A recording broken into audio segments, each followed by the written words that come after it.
Hi, you look great. You must be feeling better. My God, I feel amazing. I'm Rachel, I'm Dina. and we are attempting to do a podcast about chronic illness and our lives with ME/CFS. I'm very excited for this. This has been a long time coming. We've been talking about this for a while, and I think we're both really excited to actually do it. Yes, and I think it's indicative of our health situations. That's something that we've been excited about and interested in doing has taken months to come to fruition. Yeah. And this started with a string of texts between the two of us. And also for context, we know each other from Twitter. We've never met in real life. We've just bonded over similar experiences with our health journeys. And we started this Google Doc that was a compilation of text messages going back and forth between the two of us about what it's like to deal with these health problems. And we also sort of evolved that document into a little bit of I consider our podcast manifesto about what our goals and aims are, which I will just read out. And this borrows heavily from a podcast I really love called Sentimental Garbage. We do not know the most about diseases like ME/CFS and Lyme and long COVID, but we feel the most. We're not here to give hope or inspiration. We will share accurately what it's like to have your life, dreams, etc., derailed by health issues beyond your control. We're not here to cure your illness or provide medical advice. There are plenty of actual experts and scientists who are in a far better position than we are to help. We do want to help you feel less alone while dealing with an incredibly isolating health experience. Yes. Okay, so I think we should introduce ourselves maybe and like just share a little bit more about like the broad outlines of each of our illnesses, maybe? Or do Yes. you not want to do that?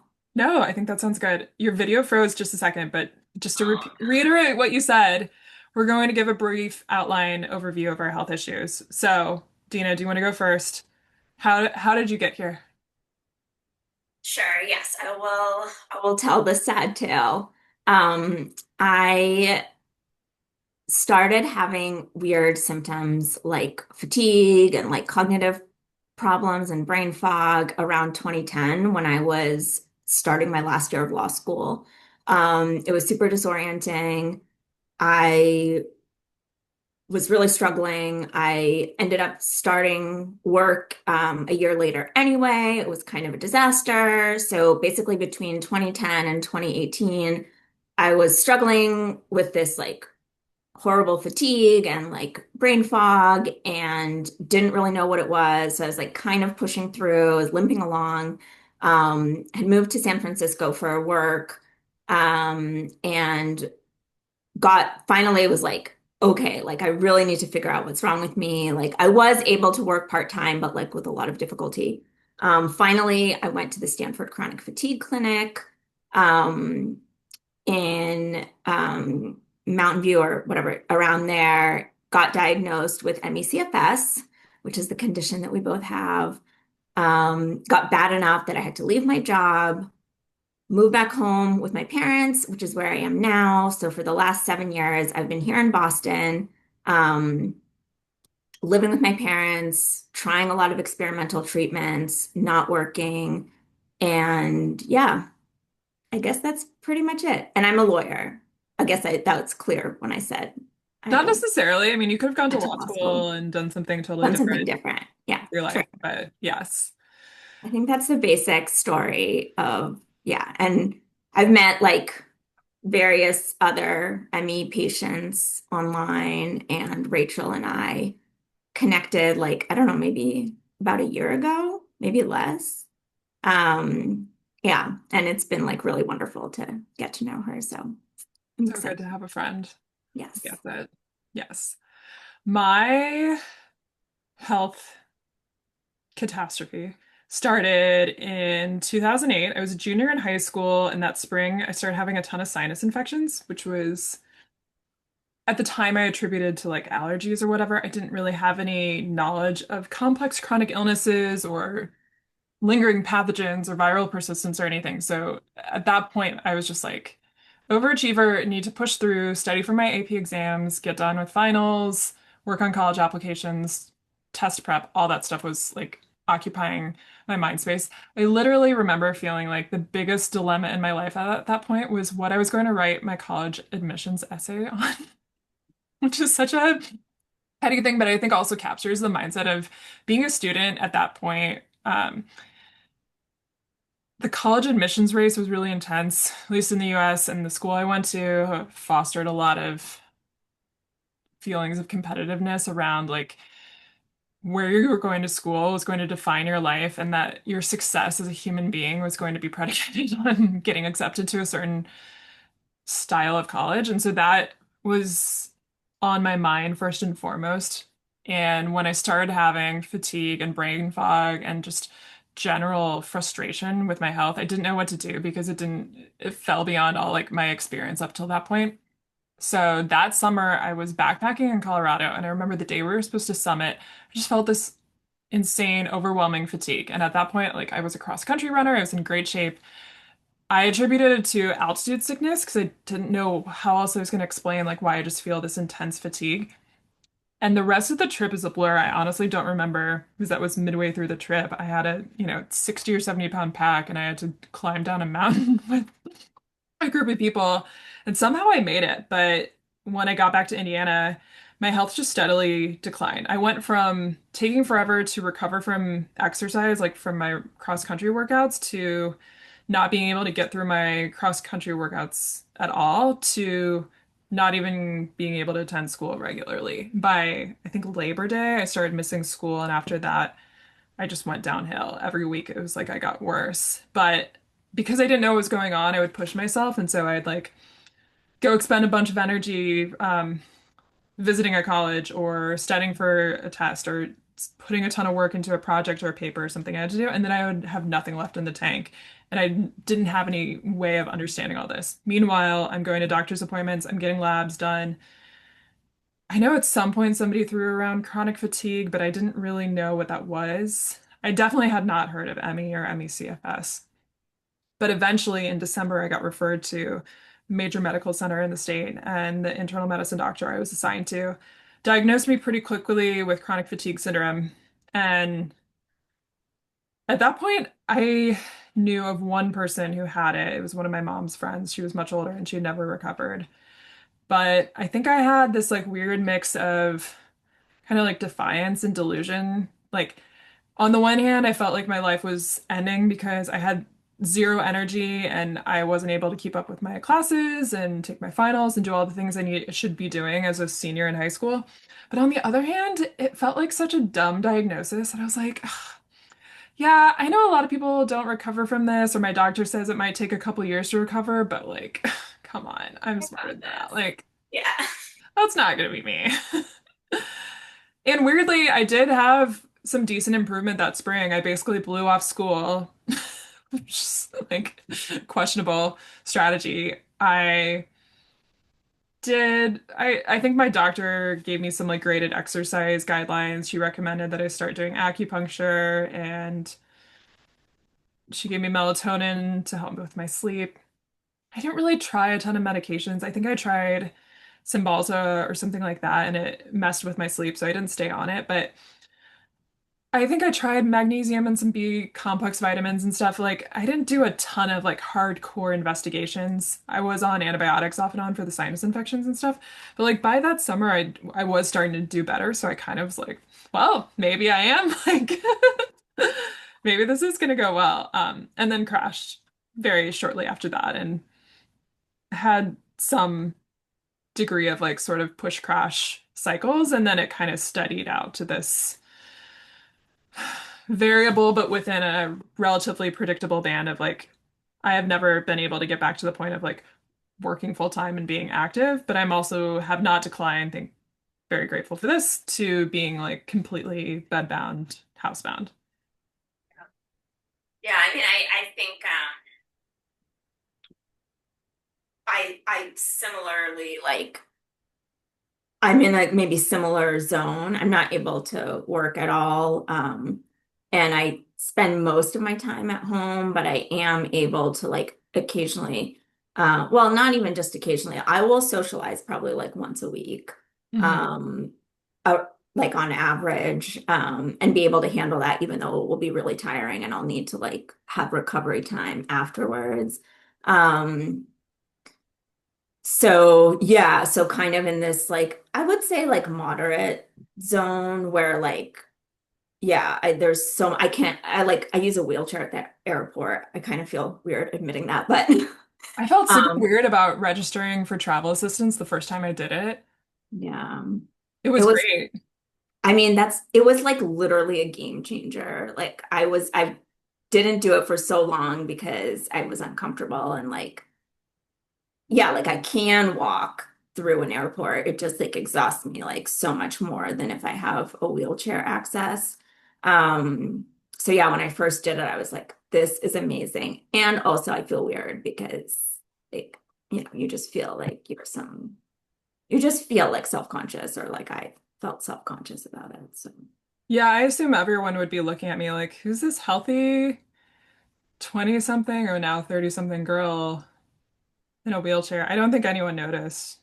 I know, yeah, people don't really pay attention, I'm sure, but yeah, especially the fact that like I would walk to the wheelchair place and Yeah, like then when I'd get out of the wheelchair, I would walk to the gate. So like, the problem is that I can't like I get exhausted if I walk for more than like 5 minutes. The problem is not that I can't walk. right. Obviously, like, similar. I think it's the same for you. Yeah. Um, so it's just like people are thinking, and I've talked to people who think that like if they see someone get up out of a wheelchair, they think they're like fakers or something. So Yeah. I don't know. Yeah, I definitely felt self-conscious about that. But you kind of learn to like, and I mean, I don't even want to say this because there's people who have to accept like so much more and like so much worse things, but like it does feel like something that you're like, okay, well, I'd rather not be tired, so I kind of have to accept it or like be less tired. Yeah. It's also an exercise mentally in accepting my limitations and knowing that for the vast majority of chronic illness patients, and especially like with what we experience, there aren't a lot of supportive therapy options that are easily accessible. So when something does exist, like getting assistance at the airport, like take advantage of it. There's no reason Um, to like be a martyr and suffer through it, especially in bigger airports with lots of like changes. And I don't travel that much, so it's not like I'm doing this every week or something, but when you do, it makes a big difference because otherwise travel is so tiring. yeah. Yeah, and I think what you're saying about like not being a martyr is something we've talked about that's like really, really hard generally. Like feeling that, well, I could just do this. Well, I could just do this. And we are just all so, it's so ingrained in us to like just kind of not necessarily not specifically, like I think culturally, Hmm. like to just push through. And our symptoms are so like vague and Yes. that it just feels like, well, I can just push myself through this and it's fine. And I struggle with that like every day because I like getting things done. I like feeling productive. I spent my whole life like being rewarded for being productive and pushing through. So like the mental change you have to make to be like, no, I'm actually like doing what's healthy for myself. If I don't keep working, if I don't do like, if I go to bed instead of like finishing whatever I'm doing around my room or like emails or whatever, like that's just that I still haven't like mastered that mindset shift at all. Yeah, well, especially if you're like we're in this weird sort of illness purgatory land where we're not well enough to work full time and like be out functioning, in the world without assistance. We're also not obviously sick, like bedbound or permanently in a wheelchair, or anything else that would give like an obvious physical external signal of what we're dealing with. Right. So when we're social or doing anything with other people, at least for me, the impulse is to operate on their level and not inconvenience the group with my preferences or whatever. So like, oh Mhm. yeah, sure, I would love to do this thing that involves, going for a walk or yeah, let's do another lap or you can only meet at this time that actually you know, interferes with my nap schedule or something. Like, sure, do it. I'm less willing to do that kind of thing now, but I think in the past, especially because of how lonely being a patient is, it's really tempting um, to ignore our own internal symptom sort of metrics and strategies and just be like default to the habits of other people. Yeah, I agree. And I think like it's hard because when you're making plans with somebody, you might suggest something that like, okay, on this day from like 7 to 8, Yes. like I can handle it. And you suggest that and they're like, oh, I can't do like understandably, they're like, oh, I can't do that time, but how about like we do this instead? Great. And And then I'm you're like, like, well, oh, like, do I like become yeah. this completely, seem like this completely inflexible person Mhm. and say no when I like to something very similar just because like that is less convenient for me? Or do I just kind of push through it and like hurt myself so Yeah. I can have some social experience? It's just hard. Yeah, I've gone back and forth about this because, like, I say this somewhat facetiously, but like, how much do I destroy my body to be able to like make friends and hang out with other people? Because throughout like most of my 20s and especially early on getting diagnosed, when I didn't really understand pushing and crashing and PEM and all that stuff, like, that's what I do, especially to get through college. You know, I had to push myself to study for finals, even with the disability accommodations that I was granted. It was still hard. And to make friends or be outside or whatever, you know, I was Mhm. pushing through a lot of that stuff. And so I dealt with the consequences, which was always stressful and anxiety inducing to be that wired after pushing too hard. But I like made really good friends. So like what's the Yeah. calculus there? Being sick is Yeah. constantly weighing these pros and cons, which is exhausting in and of itself. Yeah, totally. So you went through all of college while being sick, or did you leave at some point? Now I forget. I took my time. I Mhm. deferred. So I wasn't able to graduate from high school on time because I had missed so much school and I was so behind in my classes. So initially my school wanted me to repeat my entire senior year, which was like humiliating beyond compare.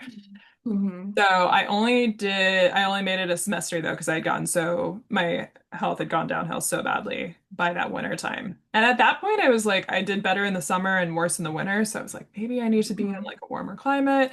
I was Mhm. still trying to figure out like what these patterns were with my health problems. So I had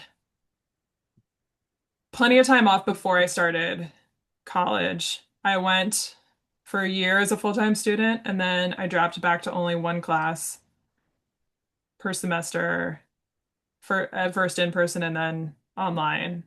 And then I took another year off. And then I tried to study abroad because I'm crazy and But like it's an experience that you want to have. Like it's just want to totally not study really crazy. hard in another country. And Yeah. that did not go well because I got sick really quickly, like even more sick than usual. So all in all, it took me 6.5 years, I think, from when I started.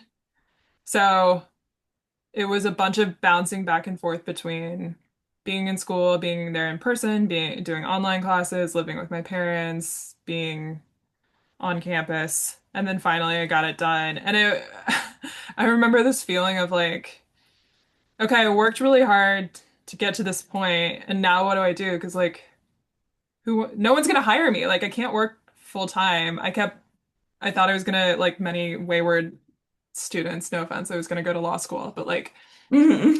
that was just like deferring the problem. Like, well, I can't work anywhere now, but maybe at the end of 3 years of like intense work, I'll feel better and I'll be able to get a Yeah. real job. Yeah.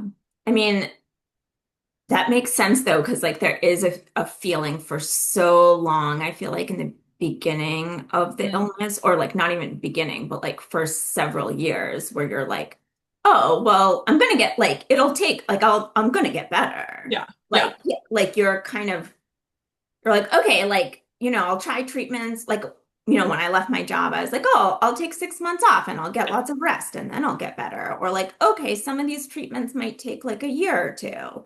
Right. And I think like you've talked about that, or like we've talked about that also, that, you kind of in your mind always had this sense that like, well, let me just get better and then like I'll be able to do like the next thing. And that like is kind of coming around the corner. Yeah. Um, Whereas I feel like now, and I was the same, and I feel like now, maybe even for the last like, I don't know, at some point I got to a point where I was like, there's a chance that I'll get better if there's like some miracle cure, and like I'm Hmm. still trying to get better. But like I also accept the fact that there's like a high probability that this is just going to be my life and hopefully it won't get worse and I will just live like this. Yeah. It's hard It to accept. is. Yeah. I think being young and having that idealism mixed with just the general naivete around not knowing many people with chronic illnesses like this and not knowing what the progression could be, or knowing a handful of those people and being like, I'm not going to be like that. That's not going to be my case. Yeah. And just the hubris involved of seeing people who were severe and real thinking like, well, I'm going to be different. I'm somehow going to conquer this disease that Yeah.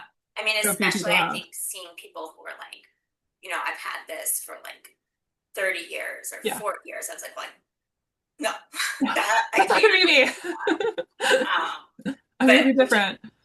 Yeah, which is like, this idea. It's funny because I feel like a lot of people, um, so not a lot of people, but some people, when you tell them about being sick, they're like, "Oh, I couldn't do that," as though I you would know, have as if a we like choice. chose this. Oh, I Funny, it's don't know like, how you do well, that. you wouldn't have a choice if Yeah. you wanted to keep living. This was the only way. So yeah, you would do it. Yeah. I don't know. It's just a naive thing to say. It's not like a ill-intentioned thing to say. It's just funny. No. We could do a whole episode on like the random things people say. Yeah. Well, as Rachel in the beginning of the episode was like, "Oh, you look so great. Are you feeling better?" Which is like a joke because that's something that I think we both hear a Yeah. lot because we don't look sick, and like for me, like I just get so much adrenaline when I'm in a social situation that no, I'm not just not sick. I like, I'm really Yeah. energetic and Look like at us. We're so bubbly. lively and Yeah. vivacious. What could possibly be wrong? Yeah. Yeah, I think that's one of the big paradoxes of this is that like the fraction of time people experience us like out in the world is such a small proportion of our actual illness life. And so if you draw conclusions only from that, like of course we don't seem sick. Of course, like it seems like everything's fine. And also people don't it's not fun to think of being sick and never getting better.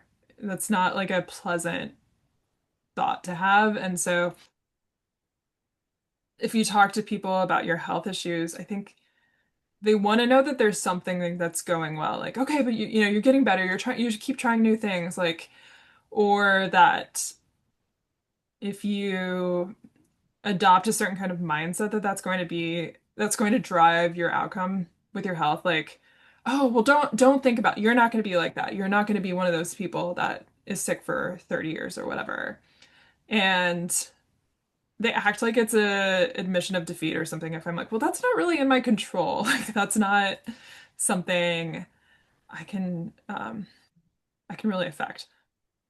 Yeah. I have a question for you.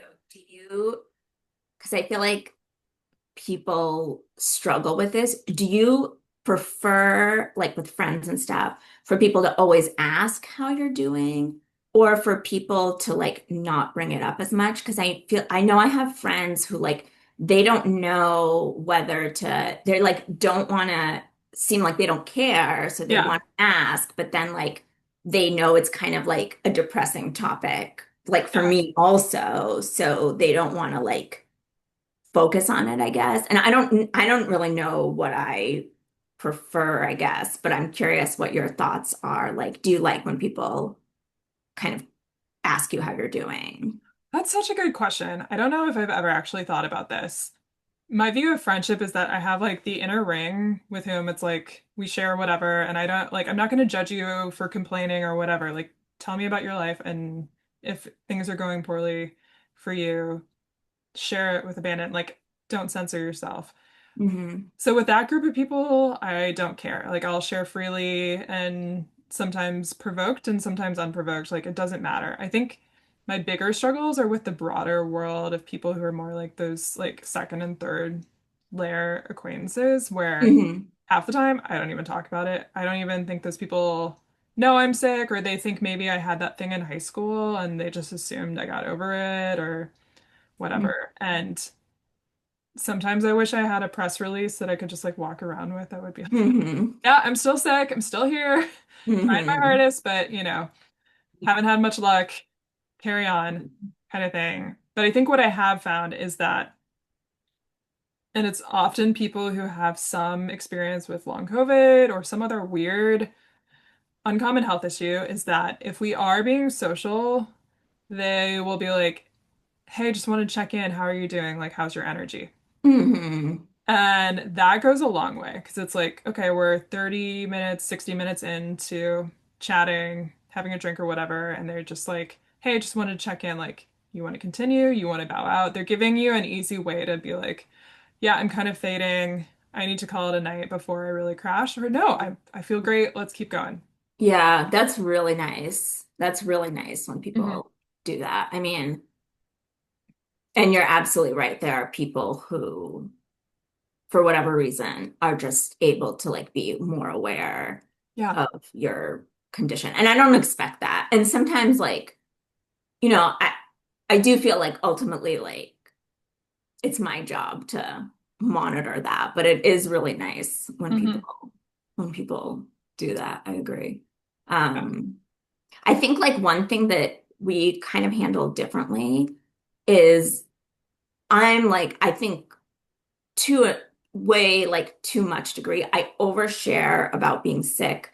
I like put it like at the beginning of every conversation, whether it's like online dating or like talking to friends. It's like it consumes my life.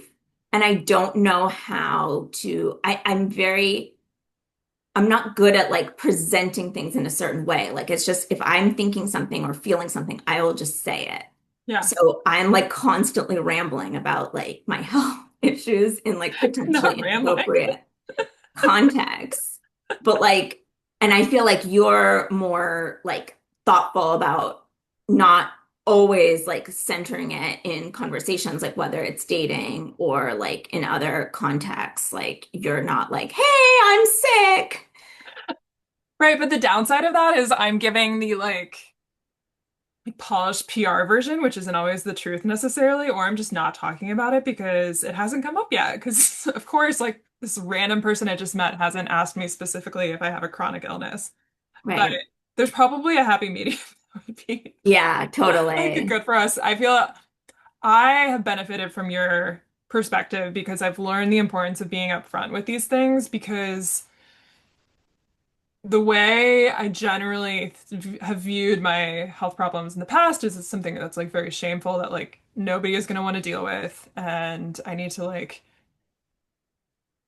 project an image of being as active and healthy as possible so like I don't have to be defined by somebody as somebody who's sick because then nobody's going to like me. Versus now, I see it more as this is just another part of my life, as if I were a veterinarian or something. Like Hmm. amount of time we spend dealing with doctor's appointments and supplements and medications and research and everything is equivalent to a normal job. Like this is just, it's a job, it's part of my Yeah. life. And I think adopting some degree of neutrality toward it and being able to explain it to other people with that clarity and that evenness is beneficial because it just gets it out of the way. Like in college, I didn't talk to people about it, and then it would inevitably come up somehow, like the fact that I had like hadn't graduated from high school on time, or that I was taking time off, or that I was only taking one class that semester, and I was so embarrassed about it. But Yeah. it's not something to be embarrassed about, but I felt it was, and so I brought that energy with me into conversations, and I think it makes it Yeah. harder to connect with other people. Yeah. It's so hard because I think like unfortunately there's some truth to the fact that people are going to kind of judge you Yeah. potentially. Um, and like, yeah, I don't know. I think it's what you said. Like, you have to find the right balance. Like, question for what you do. For example, like I was at a wedding Hmm. a few weeks ago. I'm like talking to some people from, it was a college friend's wedding, talking to people that I hadn't seen for like whatever, 10 years, just Yeah. like catching up. So first question people ask, oh, where are you located and what are you What do you what do? are you This is up to like my these literal days? nightmare. Yeah, and so I immediately, and I don't know, I just don't know how else to handle it. I immediately am like, oh, I'm actually living at home with my family. I'm dealing with some chronic health issues, unfortunately, so I'm not working. Yeah. That's my go-to, or like something along those lines is my go-to response, like three sentences in to talking with somebody. Yeah. I don't know. I don't know if that's like, I don't, what do you do in those situations? I guess Because I work part-time, I do have an yeah, answer, and it can yeah. sound, depending on how I word it, it can sound more impressive or less impressive. Hmm. But the downside of that is like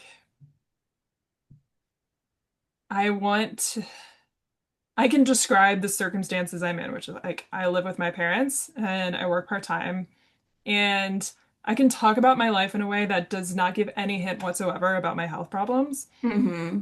Or I can talk about my life and describe that the situation I'm in right now is a direct product of my health issues. Hmm. And I go back and forth because sometimes I want to sound more impressive.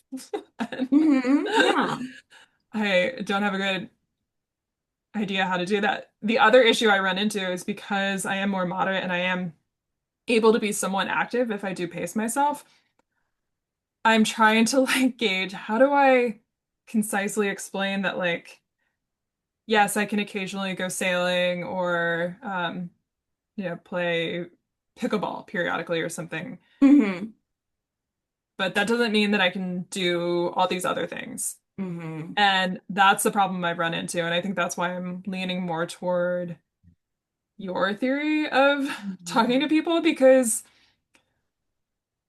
there's just a certain population, certain percentage of the population that isn't going to get it regardless. And like, I can't tailor every answer I give in Yeah. conversations to that group of people. Like, it just doesn't matter. And rather than instead being like, yeah, I'm living with my parents, partially because I'm able to help them out, but also partially because as a chronically ill person, it's hard to live on my own. And Yeah. it's just easier to live with other people. Yeah. And it does take up a lot of our lives to be patients. And other people have boring jobs. Like we have we have a health problem that's like kind of a slog to get through. Hmm. Yeah. Yeah. I think for me, like you were saying, like there's an impulse to like paint yourself in a certain way, or maybe like, Yeah. I feel like for me, in part, talking about the illness is also a way to be like, hey, I'm not like in this situation because like I messed up. Yes. Like this happened to me, like I'm facing it, I'm being Right. honest about it. But I feel like for me, like the story kind of, I don't know, I just had never thought of how to frame it in a like the best way. And maybe, I don't know. Well, I just, now when you get asked that question, you can say that you're a podcaster. So that obviously sidesteps the entire issue. I am an influencer. I Not just have, a normal influencer, I'm a wellness influencer. That's how to get people's respect. yes. Yeah, I'll try. No, That would be funny to try that. I find the same thing where it's like I want people to know like yeah, I'm working part-time and I'm living with my parents, but I want people to know that like no, I'm actually really smart, I promise. I just I'm sick. Because Yeah. I feel the same way where I have a group of friends that are very like driven and they've done a lot of really cool things in life and I want to feel like I'm on that level somehow or I want to give more context so that people know like for example, I recently-ish, almost 2 years ago, moved back to the city that I grew up in. I had previously been living elsewhere, most recently in my sister's lake house. And so I'd had kind of a reprieve from that, like running into people I grew up with who are asking me, like, hey, what are you up to? Like, are you married? You have kids? What's your job? Like, I haven't seen you in 15 years. Give me some exciting news that I can grasp onto. And instead, I'm like, well, I'm living with my parents. I'm not married. I don't have any kids.